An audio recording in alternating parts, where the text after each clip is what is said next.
Hey everybody, welcome to Tucker Newman Coaching. I'm Tucker, and today I want to talk to you about, does organic food matter? In short, yes. But why? Why does it matter? It costs more money. Really? Yeah, it costs more money, so is it worth it? Well, after this video, you're going to see that it's definitely worth it, and that buying conventional food is actually causing all the problems you have in your life right now. So, we'll start with our topic by looking at Weston A. Price. Weston A. Price was a dentist in the early 30s and 40s, and he was finding a lot of people had malformed teeth, and he couldn't figure out why. So he had a hunch. He's like, all right, let me travel around the world and see what other people are eating.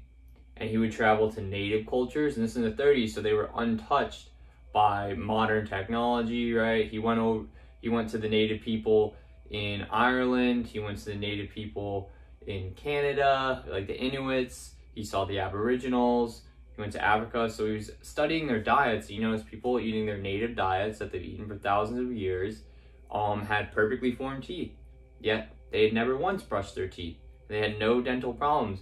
And then the people from that same tribe that moved over into the more industrialized area, where there was pasteurized dairy, white flour, white sugar, table salt, all these things that were invented to make more money and to be more profitable and to really stir up the human taste buds.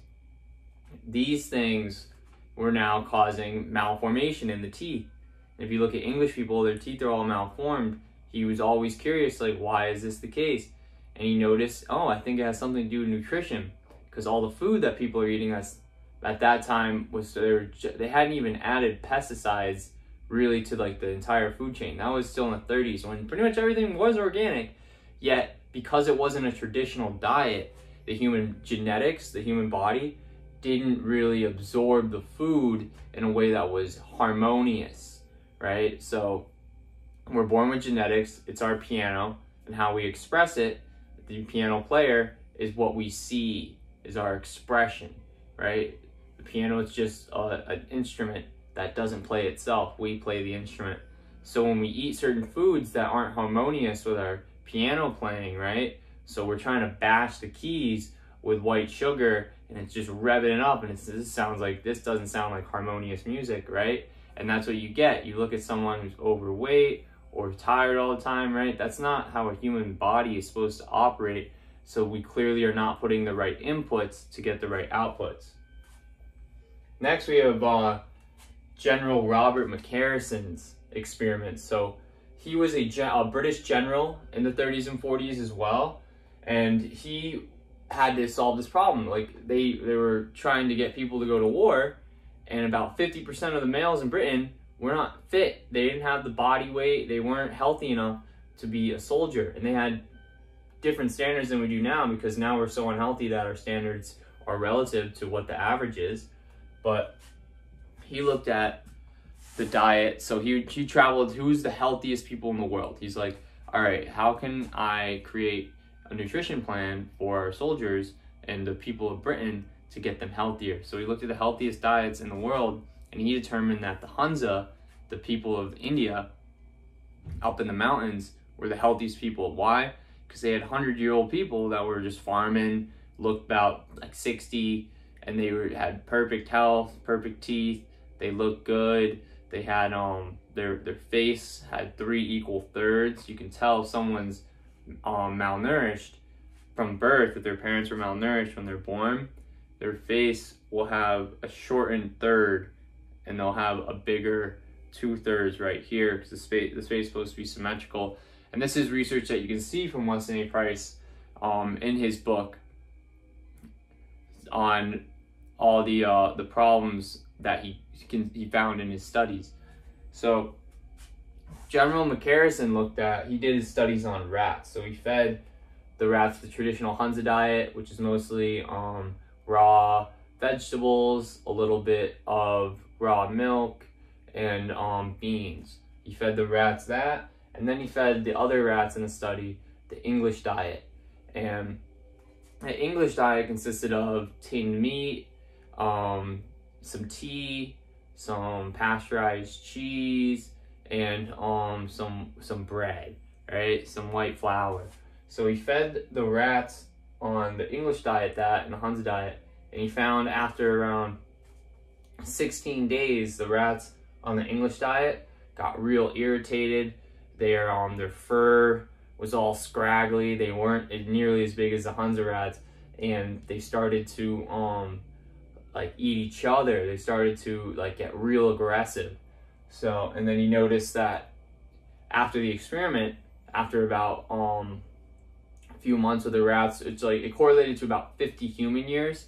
He conducted this experiment. What would be a human lifespan look like if they fed the diet of the rats versus the diet of the Hansa? And the diet of the rats, there was 3 main diseases that the diets of the rats had on the English diet: disease of the lungs, disease of the intestines, and disease of the nerves.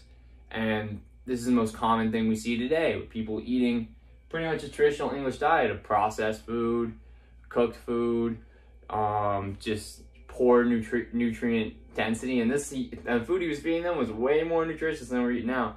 And people were having disease of the lungs, disease of the intestines, and disease of the nerves. Look around. Yeah, just look around. Next, we have Pottinger's cats. So Francis Pottinger, so there's a Price Pottinger Foundation about how to go back to our native roots of nutrition and how to eat in a way that our genetics can support. So Francis Pottinger was originally studying adrenal glands. Like, he was a doctor studying adrenal glands, so he was using cats for his experiments. And a lot of people say, yeah, but those are animals, we're not animals. We are exactly like animals. 90% of our genetics are the same as cats. 97%, 98% is the same as chimpanzees. And we use animal studies for, the FDA will approve certain drugs based off animal studies all the time. So to say that, yeah, it's just an animal study, it doesn't apply to humans, is naive. And you're not really looking at the big picture. The cats and the rats, they have the same heart, intestines, liver, stomach, brain, nerves. They have the same systems that we do. It's just slightly different. Yet some people just like to overlook the fact that, oh, like, if that's happening in animals, it can't possibly happen in humans. I don't know. Let's look around. So Francis Pottinger did a 10-year experiment on 900 cats. There were 4 generations. All right, so this was also in the it was between 1932 and 1942. So he was feeding one group of rats cooked meat and pasteurized milk. That was it. And then he fed the other group of rats, or other group of cats, raw meat and raw milk, which in the 40s was legal. So the first generation, 25% of the cats were aborted, aka they were stillborn. So none of the, like 25% of the cats in the cooked food generation. This is only the cooked food generation. The raw food, the cats are designed to eat raw food. They're supposed to go out in nature, hunt an animal, and eat it raw. And those cats grew completely healthy and fine. But the cooked food cats, the first generation, there's like 25% abortion rate. Then the second generation, 70% of the cats were stillborn. And then by the third generation, there were barely any cats that were able to live past 6 months. And then by the fourth generation, they were unable to reproduce. And a couple other notes with this experiment: the cats weren't really, they had no sensory, they had no proprioception. They couldn't land on their feet. He would drop them, they'd land on their head because they were so malnourished, because they didn't have any enzymes in the food, so they were depleting themselves of life force. And when you deplete yourself of life force, you're not fully alive, right? So, and he also noticed you couldn't tell the difference between the male cats and the woman cats. They started to merge because they were lacking their hormones and the enzymes in the food, so they had no life force, so they didn't grow into what they were naturally supposed to be. They became it became ambiguous. And then the cats lost their sexual preference. after a while. That's what he noted, that the male cats were starting to try to have sex with the other male cats. The female cats trying to have sex with the female cat, because these cats were just, they lost basically all, like, when you don't have nutrients in your body, you feel depleted, right? You're not firing at all cylinders. Your brain doesn't work as well. Like, you notice this in yourself. You don't have the nutrients on board, or you're eating a lot of processed food. You get more irritated. Your gut starts to have problems. You start to get sick, right? And we don't think correctly. Our nervous systems aren't working correctly because we don't have the right neurotransmitters and hormones firing to help us become what we really are meant to become. So that's just an interesting note with the genetics there, and whether the cats became male or female. Because if you notice right now, if you correlate this first generation about in the 30s, 40s, when we just started having processed food, second generation, 70s, 80s, and then third generation, my generation, we are barely living past 6 months, and we're barely able to reproduce. And I don't know about you, but it seems pretty true. And then the fourth generation is like the current generation that's being birthed right now. From the way it looks, like they're not going to be able to reproduce. They're all losing their sexual preference. Look around. We have a huge, it's great that we're accepting people for their sexual preferences and for what, for choosing to be, whether they want to be a male or female. You can do whatever you want, but it may not just be who they are. It may just be people are so malnourished that they forgot who they are. That's a possibility, and it looks pretty scientifically validated. So that's something to consider when we're looking at our nutritional intake. Is it important to eat organic or not? Is it important to have more raw food with more enzymes, or even take, I have a link in the description, the Biooptimizer enzymes to increase the enzyme activity, to increase our life force so we absorb more of the nutrients in food? I think it's pretty important. That's why every link in my description is there, because it solves a lot of these problems. Sorry to get so serious, but this is what's going on right now. People, I just see people in a tough spot. They're overweight. Their mental health is horrible. They are super anxious. They're fearful. And it may just be, sometimes, a lot of times, it's just you're lacking nutrients. Your body is craving it, so it's freaking out because it doesn't have it. And then we have these ideas that what we're doing is the right thing, when our body's telling us, no, that's not the right thing. We need to get back to nature. So does organic matter? Well, soil matters. This is what people don't understand. When they look at that organic label, they're like, all they see is the price. They don't see the farms and how it's farmed, and how at a conventional farm, people are wearing hazmat suits so they don't die from all the pesticides. You eat them and you die from all the pesticides. So in an organic farm, there's 6% organic matter in the soil. The soil is made of about 6% organic matter. So if you're like a 1 acre farm, like about 6% of that is made of what they call it humus. Humus is in 1 square inch of soil, there's about 600 million microorganisms. These microorganisms are very important. In conventional farm, because all the pesticides that are designed to kill the pests, they're designed to kill like parasites, all this stuff, what they really do is they kill everything, including us. So when we're killing all the things in the soil, microorganisms, now the conventional farm has about 0.5 to 1% of the humus. It's just completely backwards, right? And the soil is supposed to be about 85% friendly bacteria, in the call it the rhizosphere, 85% friendly bacteria to 15 unfriendly, and which is the human gut is supposed to be about 85% friendly bacteria to 15% unfriendly.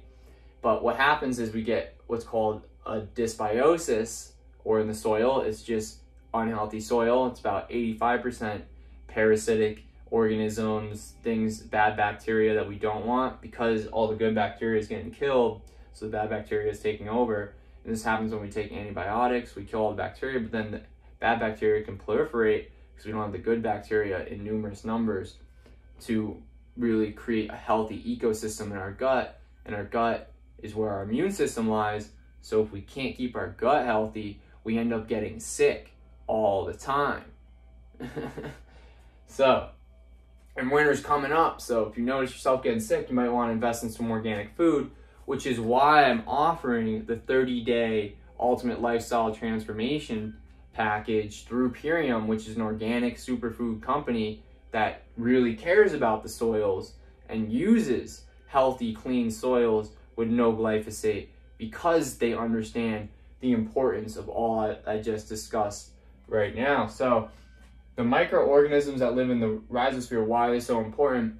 They liquefy the minerals in the soil and feed it to the plants. Plants just don't suck it all up. They have to have a symbiotic relationship with the microorganisms, just like your intestines have microvilli. They have bacteria, which are foreign, right? It's foreign bacteria, not a pathogen, but it's not, you know, it's we have fungus in us, we have viruses in us, and we have bacteria in us. We have little microorganisms. 90% of our cells aren't even ours, right? Like 90% of what lives in us is not even us.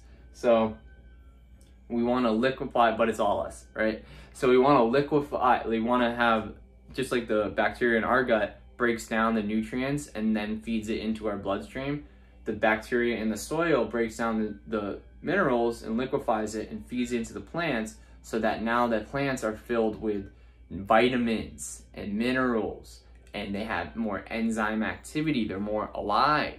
So it's important to make sure that the food we eat comes from soil that has microorganisms, so it has nutrition. Because food that doesn't have any microorganisms in the soil, we're just eating dead, empty food, right? So then we eat the food, but because we don't get the nutrients, our body's not satiated, it's not satisfied, it's still, it's running processes, and it needs more nutrients to keep those processes going. So we don't have enough nutrients, then we can't, like, we begin to degenerate, and we get chronic degenerative conditions. So we don't want that to happen, but in order for that not to happen, we have to invest our money where it needs to go, right? So if you're going to places where they're like fast food, or you're just eating the conventionally raised food trying to save some money, you don't realize that in the long term, your medical costs are going to outweigh the money you could have spent on organic food. Plus, you're supporting the soils. When our soils have more microorganisms in it, more humus, it can hold more water, which helps with global warming, climate change, because we need water in the soil to keep the earth cool. If the soils are completely depleted, then there's more carbon in the air. The soil can hold the carbon. This is something you can look up with Regeneration International, is a charity that I like to support to help more regenerative farms. You can look on my website and support that charity as well.